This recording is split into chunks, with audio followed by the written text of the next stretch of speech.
आज Doubtnut app download करें। Doubtnut पर अपने सभी गणित, रसायन विज्ञान, भौतिक विज्ञान और जीव विज्ञान के डाउट्स का करो सफाया। बस प्रश्न की फोटो खींचो, एक ही प्रश्न को क्रॉप करो और तुरंत वीडियो सोल्यूशन पाओ। अभी डाउनलोड करें। नमस्कार दोस्तों, हमसे पूछा गया अपवहन वेग का परिभाषित करना में और मुक्त इलेक्ट्रॉनों के लिए अपवहन वेग तथा विद्युत धारा में संबंध को भी स्थापित करना है। देखो, जब अपवहन वेग की बात आती है तो अपवहन वेग होता क्या है, जैसे कि हम इसको एक चित्र के साथ समझते हैं। जैसे कि हमारे होता है, ये हमारे पास एक चालक तार है या फिर चालक है कोई भी हमारे पास, ठीक है। अब चालक है तो इसकी लंबाई मान लिया कि हमारे पास एल है, ये एल लंबाई का हमारे पास चालक है, ठीक है।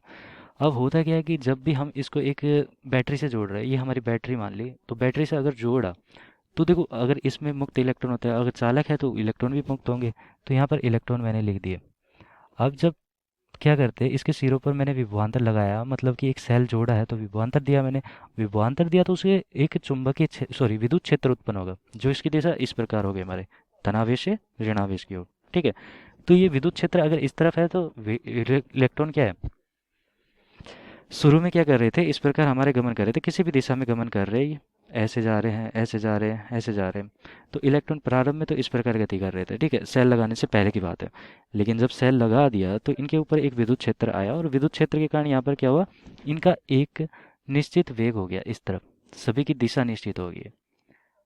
तो एक तरह से ये एक औसत मान आ गया। मैंने विभवांतर लगाने के बाद क्या होता है, इलेक्ट्रॉन हमारे है वो एक औसत वेग से क्या करने लग जाता है, गति करने लग जाता है, जिसको हम अपवहन वेग कहते हैं। तो विभवांतर के बाद तो यहाँ पर मैंने लिख दिया कि किसी चालक तार में विभवांतर लगाने के बाद जो इसके मुक्त इलेक्ट्रॉन होते हैं, यहाँ पर मुक्त भी जोड़ सकते हैं हम, जो मुक्त इलेक्ट्रॉन होते हैं उनका एक वेग होता है, उनका औसत मान होता है। तो एक औसत मान से उनका वेग होता है, ये हमारा क्या कहलाता है, अपवाह वेग कहलाता है, ठीक है।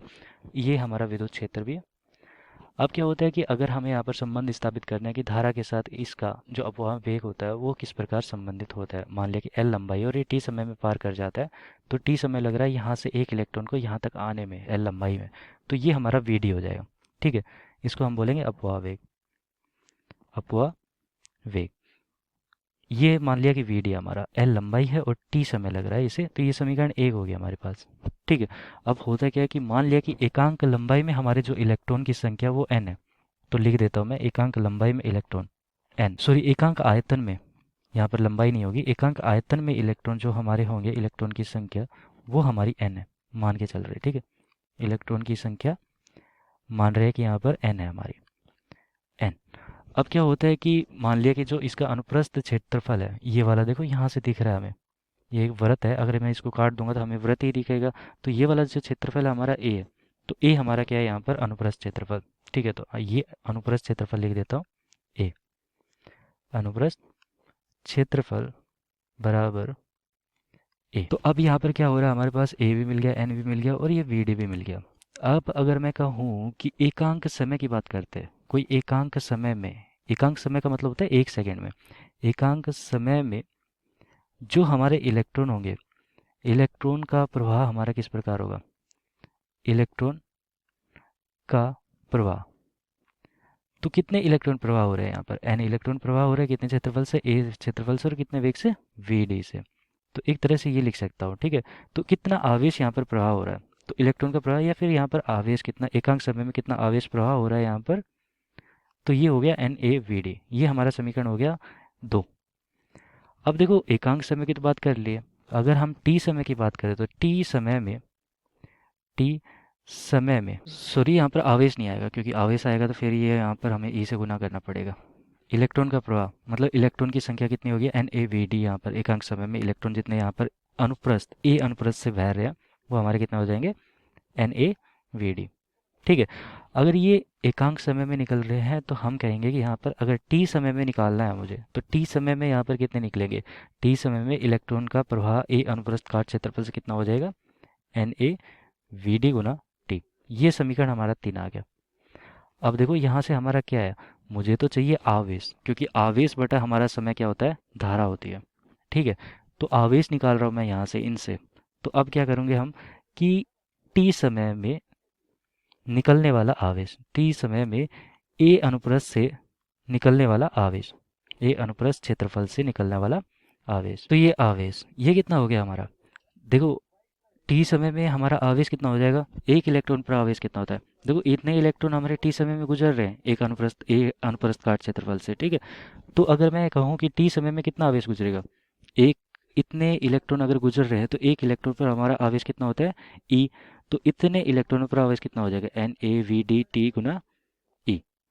ई से गुना कर दिया, मतलब इलेक्ट्रॉन पर जितना आवेश है उससे गुना कर दिया मैंने। तो ये समीकरण नंबर 4 हो गया।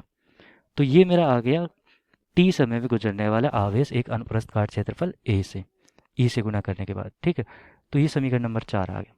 मुझे आवेश मिल गया, समय मिल गया, जो कि धारा होती है हमारी क्या, आवेश बटा समय, एकांक समय में गुजरने वाला आवेश। तो आवेश बराबर हमारा क्या होता है, आवेश बटा समय।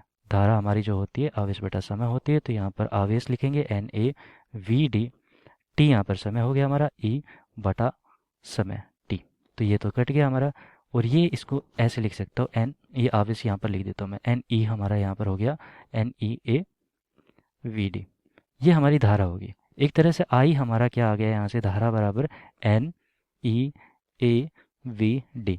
इनका जो मान है, मतलब कि जो नाम है, n हमारा एकांक क्षेत्रफल में उपस्थित इलेक्ट्रॉनों की संख्या, एकांक आयतन में उपस्थित इलेक्ट्रॉनों की संख्या, ए यहाँ पर आवेश हो गया हमारा इलेक्ट्रॉन पर, ए हमारा अनुप्रस्थ काट क्षेत्रफल हो गया तार का, और Vd हमारा यहाँ पर क्या हो गया, अपवाह वेग।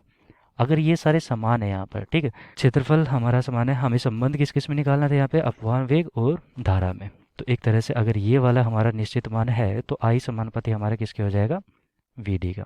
इसका मतलब है धारा हमारी अपवाह वेग को बढ़ाएगी, और यहाँ पर जैसे जैसे धारा बढ़ेगी हमारी, वैसे वैसे हमारा अपवाह वेग भी बढ़ेगा, या फिर अपवाह वेग बढ़ेगा तो हमारी धारा भी बढ़ेगी, ठीक है। तो ये आई होगी हमारी। तो ये हमारा संबंध निकल के आ रहा है। हमने यहाँ पर परिभाषा बता दी और संबंध भी बता दिया इन दोनों में। धन्यवाद। कक्षा 6 से 12वीं से लेकर नीट, IIT, JEE वो एडवांस के लेवल तक 1 करोड़ से ज्यादा छात्रों का भरोसा। आज ही डाउनलोड करें डाउटनेट ऐप या व्हाट्सएप करें अपने सारे डाउट्स 8400 400 400 पर।